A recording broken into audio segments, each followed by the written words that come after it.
పాపమేమి చేశామో తమ్ముళ్ళమయ్యామునే. తన బతుకే మామితుకై తనయులమే అయ్యాములే. మా దేవుడు మాకుండగా మరి మాదిక లోటేది, కలతకు చోటేది.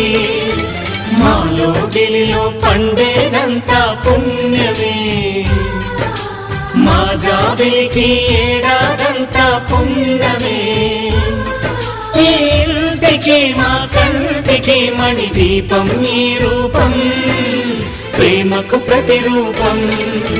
మాలో గిలిలో పండేదంతా పుణ్యం.